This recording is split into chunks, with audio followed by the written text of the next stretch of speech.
Okay, we will start now. Welcome to the fifth week of the live interactive session on the course Integral Transforms and their applications. So, today we will be going through the two special transforms, Hankel transform and Mellin transform, which are subcases or special cases of the Fourier transform itself. So, I will be solving some demo problems and which may help you understand the concepts better and so that you can solve the assignment problems easily. So let us start. So first I have a question: evaluate the nth order Hankel transform of 2n by r times f of r, where f of r is some generic function, n is some number, so the Hankel transform we are taking nth order Hankel transform, so that same number n is appearing inside the function as well. So and the options are given here. So if you observe the options, it just want the solution in terms of the Hankel transform of the function f. So just need to do some little algebra to obtain the result. That's all. So you can try yourself. I will wait for a moment and then I will so you can try out parallelly. Later I will show how to do that. And in case if you found the answer, you can either text is in the chat box or unmute yourself and say what is the answer.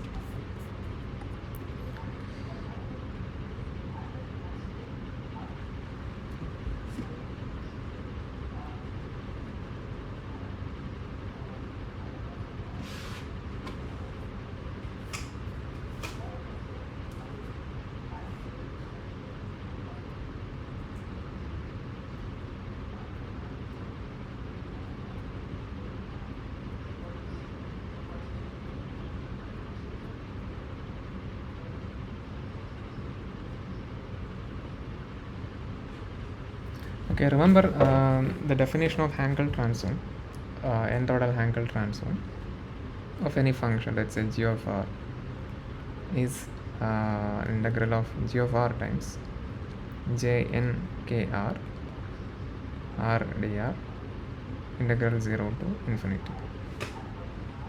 Okay, so we have here the function g to be replaced by 2n by r times f of r. So in that case, we have to modify the integral like 2n by r f of r jn kr r dr. Now we can cancel r on numerator and denominator, and you'll get the result. So where 2n is actually a constant, we can take it outside, 0 to infinity f of r jn kr dr. So this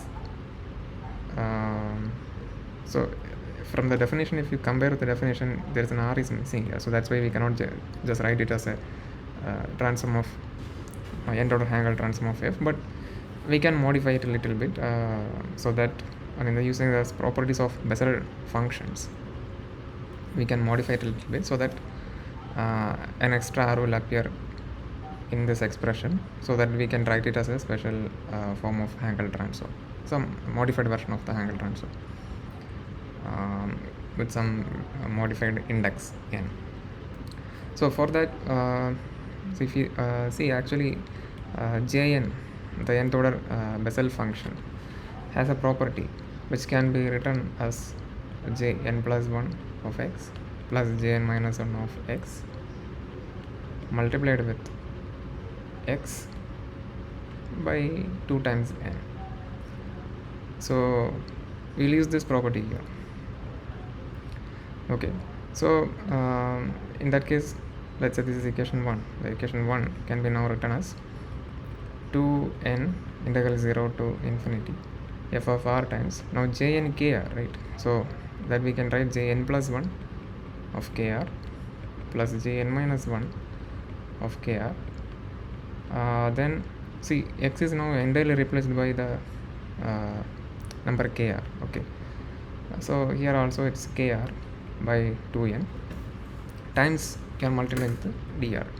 I see 2n here and 2n here we can cancel, and this k is a constant according to the integration, we can take it outside. So k into 0 to infinity and it's f of r times jn plus 1 kr plus jn minus 1 kr times r dr. Okay, so now if we like expand the integral separate times, and now itself we can observe how the form of the final solution should be like, so f of r times jn plus 1 kr r dr plus 0 to infinity f of r times jn minus 1 kr r dr. Okay, so now you can see it's actually an RDR is there and the Bessel function is there and the function is there, generic function. So that means actually h, but order of n plus 1 of the function f. Plus here also same, like we have a Bessel function, but order now is n minus 1, that's all. So that is hn minus 1 of f. So that's all, that's solution. So it's k times hn plus 1 of f plus hn minus 1 of f. So if you see the I think option B is the answer. Yeah. Is it clear? Any question on this?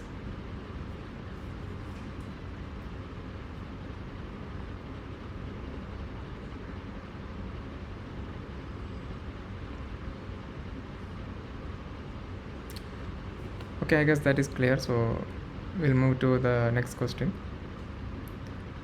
Which of the following is or are the solution of the axisymmetric biharmonic equation for the small amplitude free vibration of a thin elastic disk?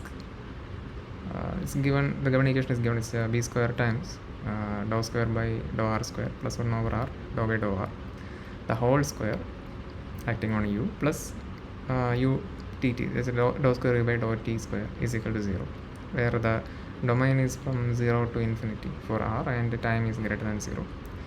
The initial conditions are given, that is the u, the amplitude of vibration at the initial time is f of r throughout the radial location, and its velocity dou u by dou t at initial time is 0. So for every r in the interval 0 to infinity, the initial conditions are given, where b square is some constant and which is a ratio of flexural rigidity to the mass per unit area. So that you can you don't need to consider those things, like b square is just a constant. So just the given equation we can write b square times, and see it's actually del square. Okay, axisymmetric coordinates, del square the whole square. So 2 times the del square is acting, so it is actually del raised to 4 u plus dou square u by dou t square equal to 0, where the del raised to 4, I mean it's in the axisymmetric, only axisymmetric dependence, polar coordinates only we needed. So that means there is no theta dependence and there is no z dependence, just the radial dependence. It's already given, right? So actually dou square by dou r square plus 1 over r dou by dou r acting 2 times, dou square by dou r square plus 1 over r dou by dou r. B square is multiplying here and which is acting on u plus dou square u by dou t square equal to 0. So this is the equation we need to solve. I mean, either you can expand this so that it will look like a little complicated, but you can do it like dou square by dou r square acting on dou square by dou r square u plus dou square by dou r square acting on 1 by r dou u by dou r. Then 1 by r dou by dou r is acting on dou square u by dou r square. Finally 1 by r dou by dou r is acting on 1 by r dou u by dou r. So this is the del raised to 4 u that I have written. The for the axisymmetric case, when there is no theta or z dependence. So yeah, so we are going to use Hankel transform and the property of Hankel transform. See how you need to do it. Like we know the property of Hankel transform, right? when it comes to the deltas or del square, that for the Laplacian. So try to use that, and I'll wait for a moment. You can try, and if you find the answer, let me know. Yeah.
Okay, so anyway, I'll explain how to do this. So what you have to do is that so we will use the properties of Hankel transform. So uh, let's say Hankel transform nth order of f of r. We'll call this as f of k, capital F of k. If so, then this particular operator is d square f by dr square plus 1 by r df by dr minus n square over r square times f of r. If we take nth order Hankel transform of this will be equal to minus k square times f of k itself, right? So we have some operator similar to this here. See, this first part, for n equal to 0 we have it here, right? It's actually a second derivative plus 1 by r the first derivative. So that's what so Hankel transform 0th order of dou square by dou r square plus 1 over r dou by dou r acting on some function f. We should get it as minus k square into the Hankel transform of f, let's say f tilde of k. But see, our equation is this. This is the equation. Okay. So we have it two times. The where okay, this f tilde based on the 0th order Hankel transform. We can say it's h0 of f. Okay. So if you see equation 1, so we have the Hankel transform two times. So basically we want Hankel transform 0 of b square. It's actually a constant b square, so which we can take outside. If we take Hankel transform 0th order of equation 1, that's what we are going to do here. So we have dou square by dou r square plus 1 over r dou by dou r. Again it is acting on dou square by dou r square.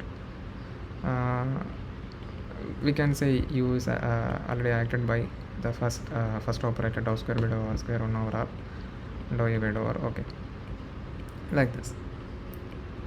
Plus again the Hankel transform acting on the remaining part, which is because it's a time derivative that does not go into effect. Dou square by dou t square, the h0 of u is equal to 0. So now you see we have Hankel transform of this acting twice, right? So you can say, so from the property we have, this is minus k square times h0 of u. Okay, by the way, we denote h0 of u as let's say u tilde of k. Okay, it's a function of k. But here you see u is actually a function of both time and space, so we should have radial variation converted to the wavelength variation k, and then the t should be there. Okay, let me check. Yeah, it's okay. In the question also t is as a second variable it is given. So let it be like this. So here we will denote it as just u tilde. Okay. Now see b square into again Hankel transform of 0 order is acting on minus k square times u tilde.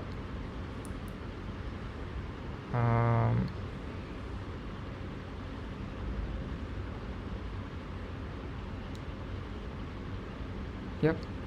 So then dou square by dou t square u tilde is equal to 0.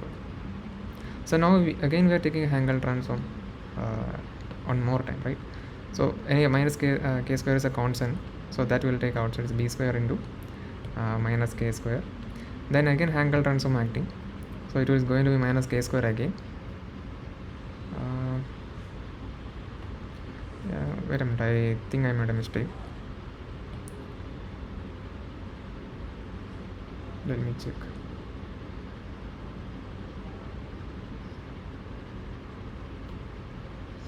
Yeah, okay. So let's consider first of, okay, we cannot just do it like that. First of all, consider this is actually a function of r and t, right? So this, consider this as a function, let's say g of r, only that part. That, okay, let me use another color. So this part considers another function g of r. Okay, so now if we consider the first term, it's dou square by dou r square plus 1 over r dou by dou r is acting on g or g of r. G of r is some function of u that we will come to know. Now from the property 2, the equation 2, we know it is actually minus k square into h0 of g. Okay, now if you see h0 of g, what is h0 of g? Which is actually h0 of dou square by dou r square, because g by definition, as I mentioned here, it is actually dou square u by dou r square plus 1 over r dou u by dou r. So using again equation 2, we know it is actually minus k square times h0 of u, which is actually minus k square times u tilde. Now if we go back and substitute that here, we will get it as minus k square times h0 of g is minus k square times u tilde, which is k raised to 4 u tilde. Okay, so now we come back to, let's say this is equation 3. In equation 3, we will get its b square times the Hankel transform of 0th order of that first term. We will get it's actually k raised to 4 u tilde, which is a function of k and t. Then the second term in equation 3 is actually dou square by dou t square into u tilde. Again, it's a function of k and t and is equal to 0. And as I mentioned earlier in the last week, I think, for the Laplace transform, this partial derivative is not needed, because now it's actually the derivative appearing only in time. So in that terms, it's actually ordinary differential equation. You can write it like d square u tilde by d t square plus b k square the whole square times u tilde 0 equal to 0, where u tilde is a function of both k and t, where in terms of k, it is k is actually constant for this ordinary differential equation. So this is actually a first order ordinary differential equation that we always know the solution, how it look like, right? So you can write u cap of kappa t or kt is actually some constant a times cos of the frequency, which is bk square times t, comes from here, okay, plus another constant b times sine of bk square t. Now remember, a and b are constants as with respect to t, so that means it can be generally a function of k also, okay, that we don't know. So let's say this is equation 4, so we need to know what is a and b. So for that, we need to use the initial conditions that is given. So it is given that initially the u value is f of r and its derivative with the time is 0. So that means u at r, any r value at t equal to 0 is some generic function f of r, but its derivative with the time at initial time is actually 0. So if we just take a Hankel transform here, you can say u tilde at any k value at initial time t equal to 0 is given us. Let's say the Hankel transform of f is actually f tilde, zeroth order Hankel transform f tilde of k, and here we will get its a derivative at the time, right? So it's a du tilde by dt at any k value at t equal to 0 we will get, so it's actually Hankel transform of 0, right? Just 0. So these two conditions we need to substitute back in equation 4. So in equation 4, if we just substitute this one, let's say this is 5 and this is 6. So if we substitute 5 in 4, we will get f tilde of k on the left hand side. On the right hand side, it is a of k times, so cos is 1 and b of k times sine is 0, so that is just a of k. So we will get a of k is f tilde of k. Now again 6 in 4 will give okay, so before that we need to take a differentiation of the equation 4 with a t for applying the sixth condition.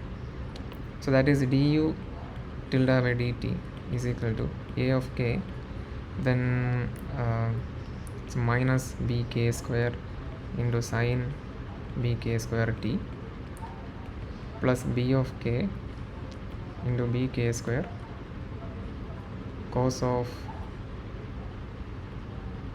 bk square times t. Now we will apply that equation 6 in this particular equation. We will get on the left hand side it should be 0, and on the right hand side 0 plus b of k times bk square times cos is 1. So this says that b of k is actually 0 and a of k is f prime or f tilde of k.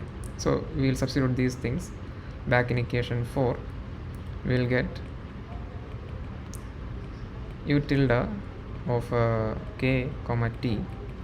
In general it is f tilde of k times cos of b k square t, and capital B is 0. So that's all. Now we just need to invert it. So to find u of r comma t, it's just the inverse Hankel transform. So that is 0th order Hankel transform, inverse of that. Okay, it's f tilde of k cos of b k square t into j0 of kr into k dk integral 0 to infinity. So that's all. That's the solution.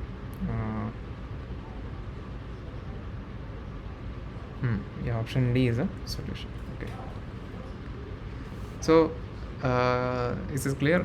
Any doubt in this? Just that we have so we are using the property of Hankel transform here, assuming the function the u particular function we have here is nice and decaying 1 at the limit r tending to infinity, so that only we can apply this criteria, and we are assuming that whenever we have this kind of situation, unless it is otherwise specified. So we are doing that, but here n equal to 0 is particular case, so we are taking the Hankel transform of order 0.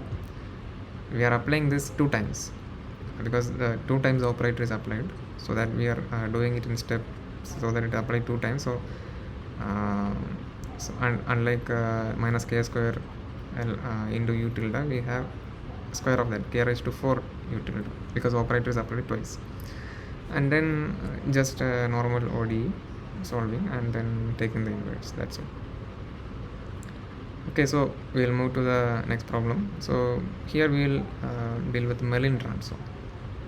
So we have a particular form of the function f of x is given 1 plus x raised to a the whole raised to minus b. What is its Mellin transform? for some real numbers a and b where conditions it's not given, but while we do we will get the conditions. So for all the options you can see the same condition, like real of b should be greater than 0 and should be less than real of a times b.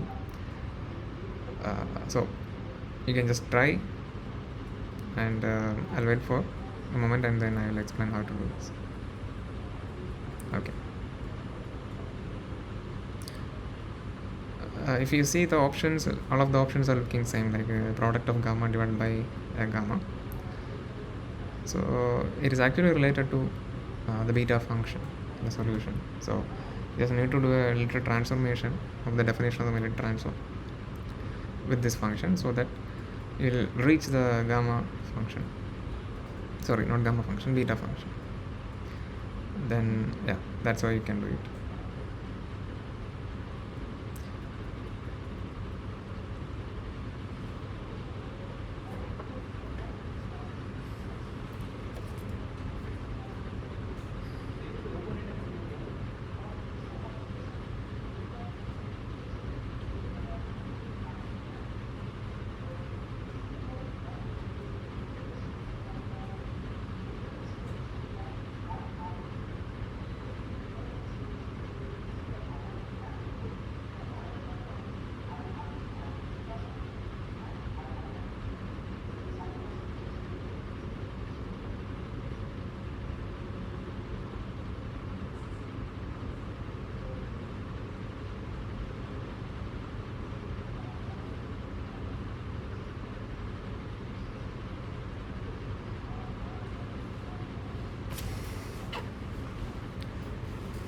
Okay, so we'll start with the definition of Mellin transform.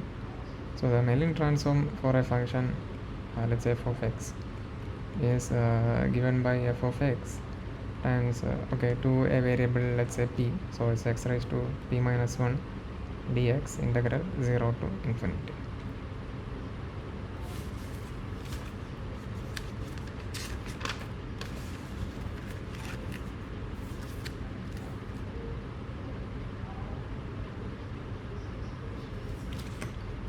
So here we have the function f of x to be 1 plus x raised to a the whole raised to minus b times x raised to p minus 1 dx. So 0 to infinity. So this integration we need to perform, and so now it is not looking like anything like beta function. There is some resemblance. I guess you know the definition of beta function, like basically it's a 1 minus t the whole raised to x. Okay, beta of x comma y, the beta function, is defined as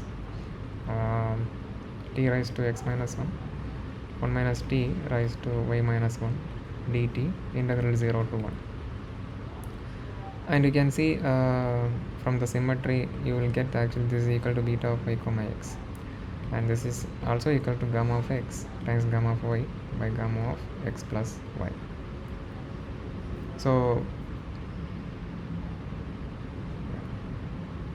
we have to reach this expression, we have to somehow reach it or make it look like this one, like a beta function, so that we can write it in terms of product of gamma by another gamma. So we just need to do some little transformations in this integration. So how will you do that? First of all, we can if you observe that so we don't want x raised to a sitting inside like it's like 1 plus x raised to a the whole raised to minus b. So we don't want x raised to a to be present inside the bracket. We can have it like this x raised to a itself can be transformed to some t, or let's say some variable u, so that we are converting that to a linear form. So this is one of the things that probably we can do. Another thing, if you notice, probably we need to take an inverse, so that the basic thing is that the limit is now from 0 to infinity, but we want from 0 to 1. So if you take an inverse again and this limits, so right now the limits are not changed, right? X raised to a, for a is a real positive number, we will see the u will have the integration limits again 0 to infinity. But if we take an inverse of this, let's say x raised to minus a is u, then again for u the limits will be infinity to 0, or we can modify to 0 to infinity, but nothing changed now, right? So but if you see, if you do this, like 1 plus x raised to a itself is u. Now for u the limits are changed from 1 to infinity. Now if we take an inverse of that, like this, it will become 1 to 0. For u the limit will be 1 to 0, and we can make it to 0 to 1. So this transformation probably will work, but at a stretch it is complicated, so we'll start with a simple one. So probably we can do it again, one more transformation later. So this is what we are going to do right now. So 1 plus x raised to a is u. If that is the case, ax raised to a minus 1 times dx, I can say it's du, or dx is equal to du by ax raised to a minus 1. So this integral, I'm just writing here, is 0 to infinity. So 1 plus x raised to a, okay wait, limit I will write later.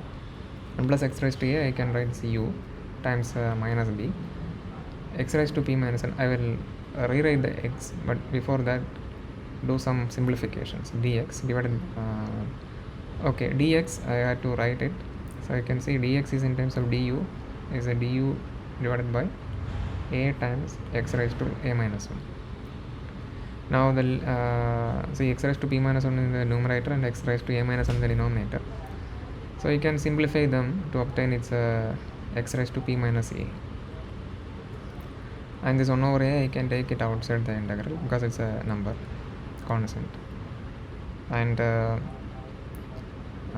now the x here I can replace. See, from here I can write x equal to u minus 1 the whole raised to 1 by a, so that I am going to do here. So this x raised to p minus a, I can rewrite it, it's u minus 1 by a time raised to p minus a, so it's p minus a by 1 by a times du. Now for u the limit is, if you see, for any real positive, so like real of a is greater than 0, you will see the limit will be just become 1 to infinity. And this particular exponent I can again rewrite as p by a minus 1. So it was actually p minus a by a, I just divided with a, so that it will become p by a minus 1. Now we almost there, just that it is u minus 1, not 1 minus u. Like the definition of beta requires it to 1 minus 2 1 minus u. Also the limits are not same, like it's on the beta function is 0 to 1, and on the right hand side what we have is 1 to infinity. So like I explained earlier, probably 1 by u equal to t will work. We will see that though, so that limit will be anyway 0 to 1, it will become 0 to 1. So u is 1 by t, or du is equal to minus 1 by t square dt. So that this integral become 1 by a. So for t the limits will become 1 to 0, and u raised to minus b, I can say it's actually t raised to b, right? And then u minus 1, I can say it's 1 by t minus 1 the whole raised to p by a minus 1, and again du is minus 1 dt by t square, and this minus 1 can do reverse this integration limit from 1 to 0 to 0 to 1. Now if you simplify this, it's 1 by a times 0 to 1, so t raised to b, then from here we will have t raised to b minus 2, then the next time is 1 minus t the whole raised to p by a minus 1 divided by t raised to p by a minus 1. So that also we can capture in this exponential of t, so it will be t b minus 2 minus p by a plus 1. Okay, then dt. So this we can simplify to 1 by a 0 to 1 1 minus t the whole raised to p by a minus 1 t raised to b minus 1 minus p by a dt. So now you see it's there, we are there, it's a definition of beta function. It's just beta function of p by a with b minus p by a, or okay, divided by 1 by a is there, or we can write in terms of gamma functions, gamma of p by a, gamma of b minus p by a, and gamma of b with this a. So that's the solution, gamma of p by a, gamma of b minus p by a by b into, sorry, a into gamma of b. So option a is the solution.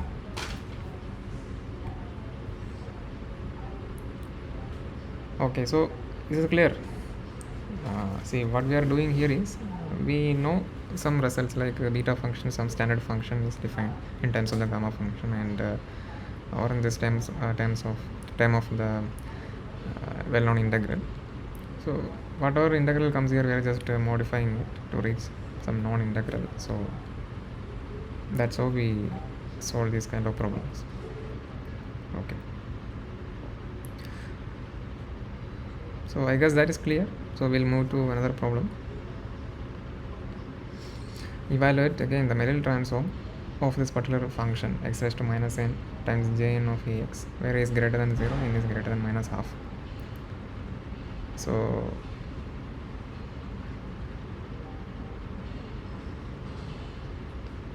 yeah, you can try yourself.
okay, anyway, I will explain how to do this.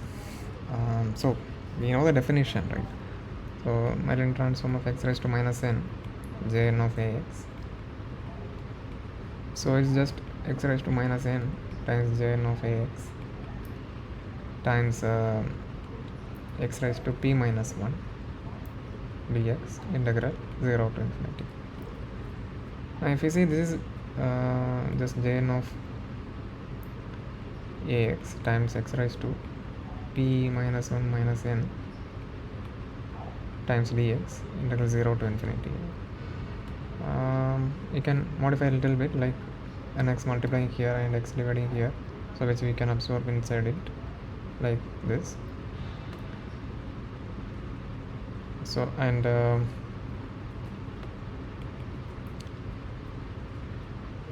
so now if you observe, this is actually definition of Hankel transform, right?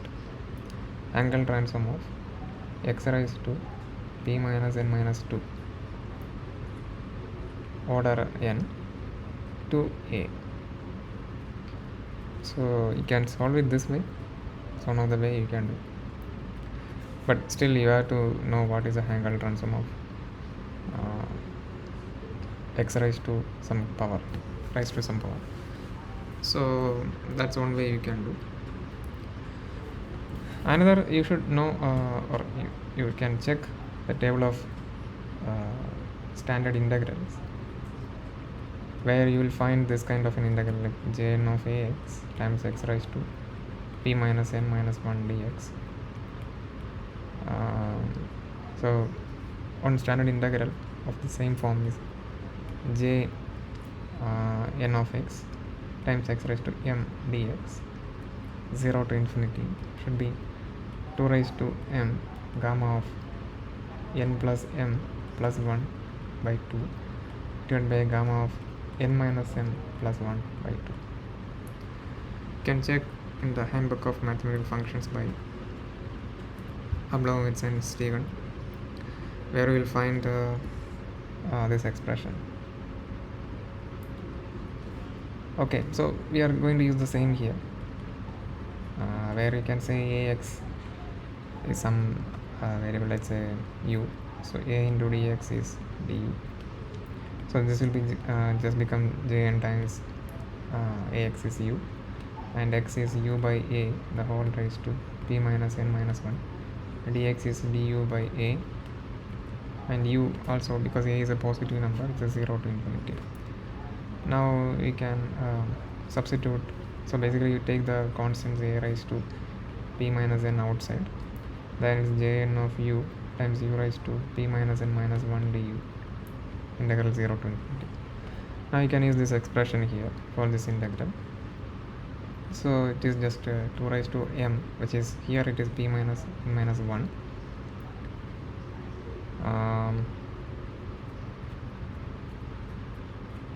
Then gamma of p by 2 gamma of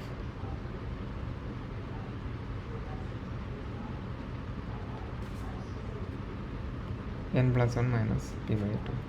So this you can rearrange in a way so that it will become the constants 1 by 2 times a by 2 the whole raised to 1 minus p. So just you are rearranging things to obtain a solution which will look like what you have in the options here. So this will correspond to option D. See, thing is that these integrals like we don't just by heart them right in our head. So these kind of problems you have to look into the reference table and find what expression is the integral looking like, and we have to find suitable expression, and then we can manage it to get to some closed form in terms of modified functions and advanced functions. So that's what we are doing here for this particular case. And yeah. So I think that is clear. There's nothing more to explain there. So I'll move to another problem. Solve f of r which satisfies the differential equation r square f double prime of r plus m square f of r equal to g of r using Hankel transform, where g of r is some generic function. So this is like a general differential equation. There is nothing like a given like boundary condition, nothing. Just need to solve it. The f of r, how you invert f of r from this. So anyway, I will start explain because we are running out of time.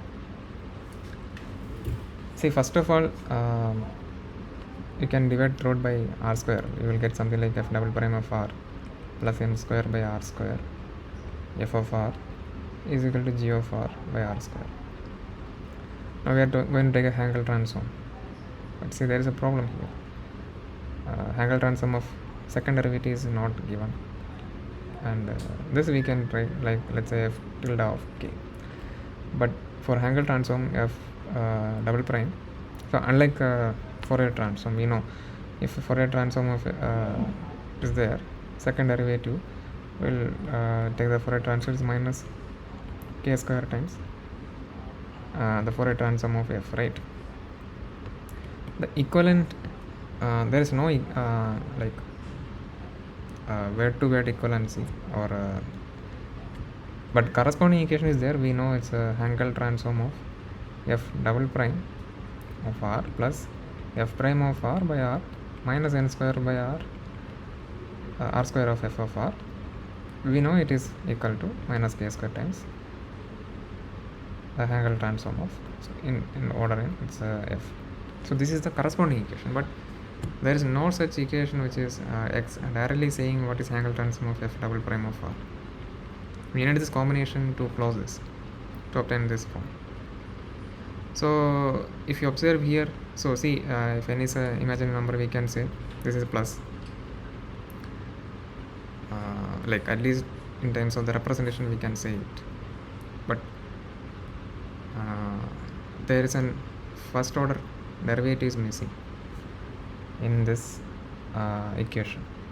So if we had something like f double prime of r plus f prime of r by r plus n square by r square f of r, then it is fine. We can just take the Hankel transform. It's fine because m is now squared, like we have to write it like h of im. But still, our main issue here is that we don't have the first derivative term here. It's not just a first derivative, it's like first derivative of f divided by r. That particular term need to be there, but we don't have it here. So one way to resolve this is that we can modify the function f a little bit to reappear like, or that we can make it that, let's say another function, let's say h of r is there. H of, okay, let me write like h of r is equal to f of r times r raised to alpha. Let me check.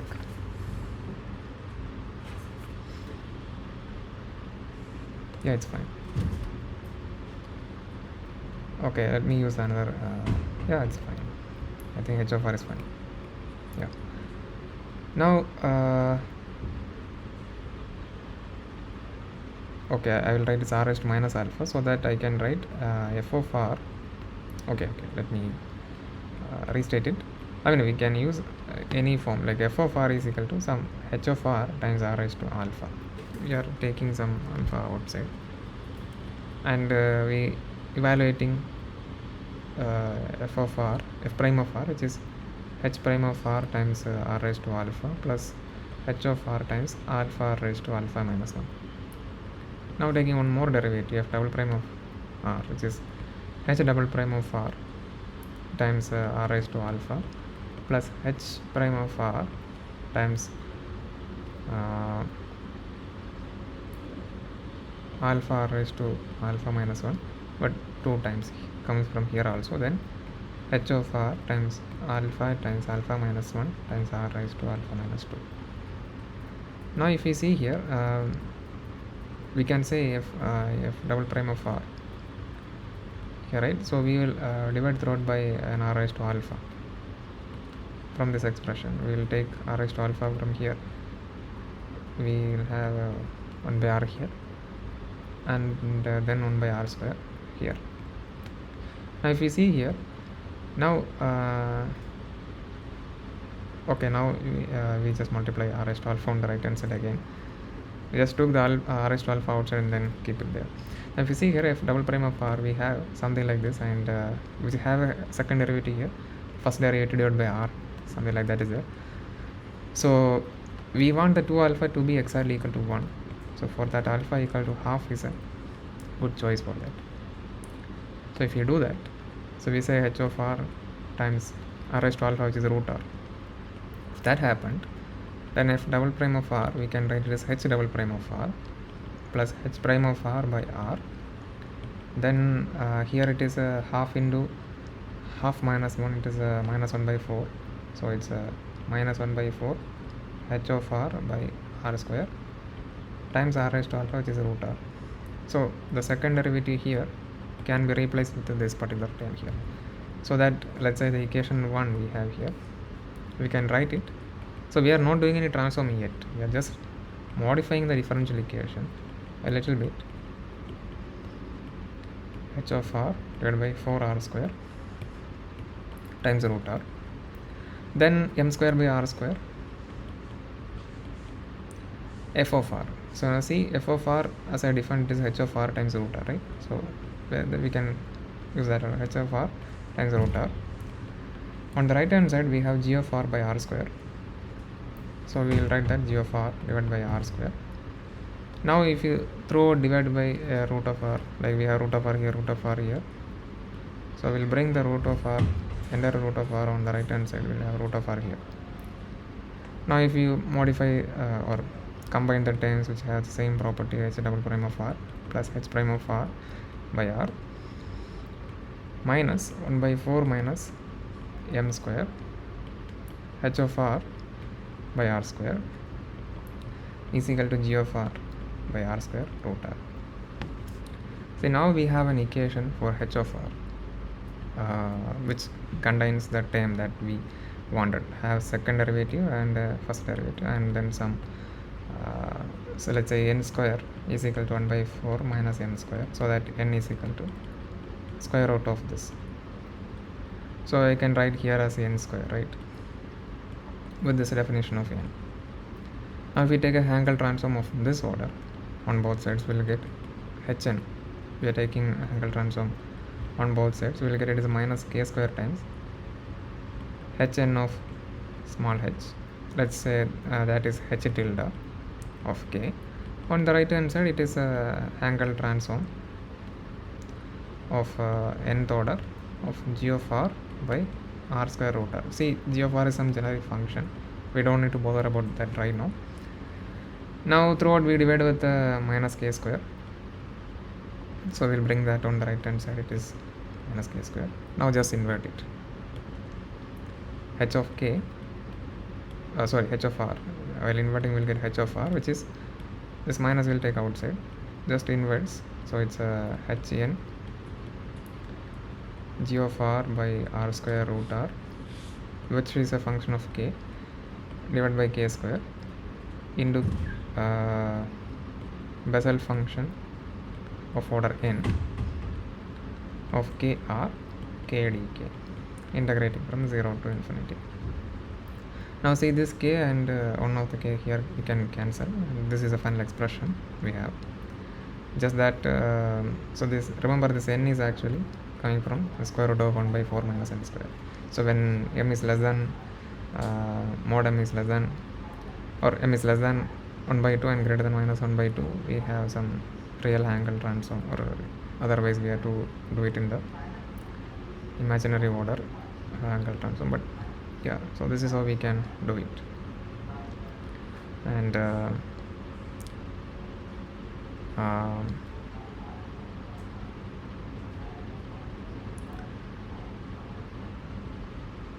yeah, so this is general form how we can do it. I mean, just that we are applying the property Hankel transform, but before that we just modifying the differential equation little bit to, so that we can able to apply the property Hankel transform.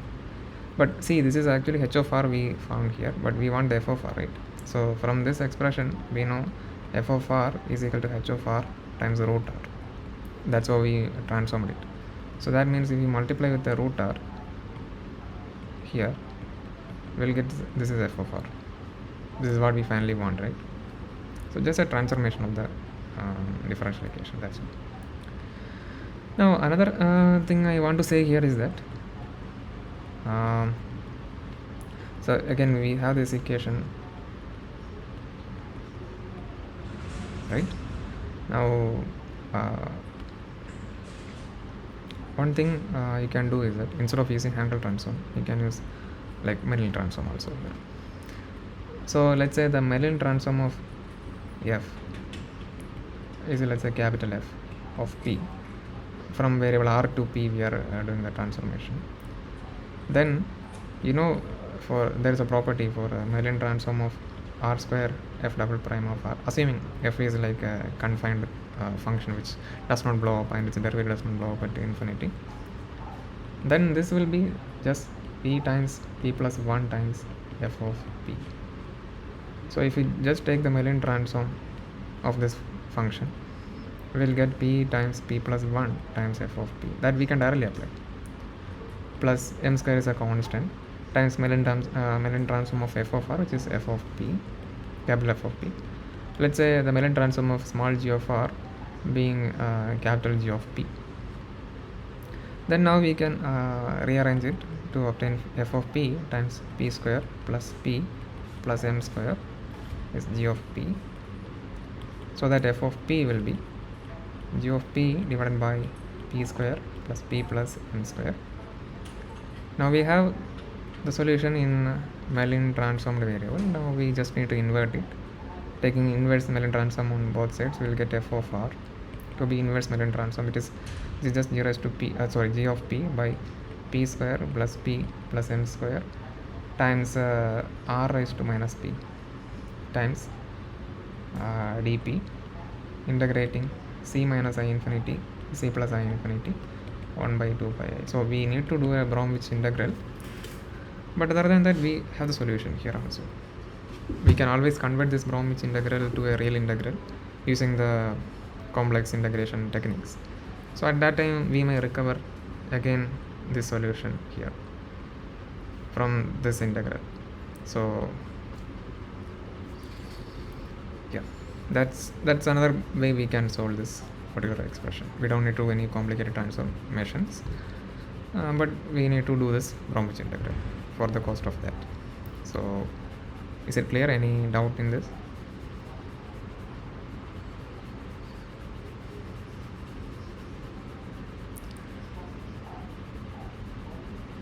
Okay, so if everything is fine, then we will meet next week then. Okay, thank you.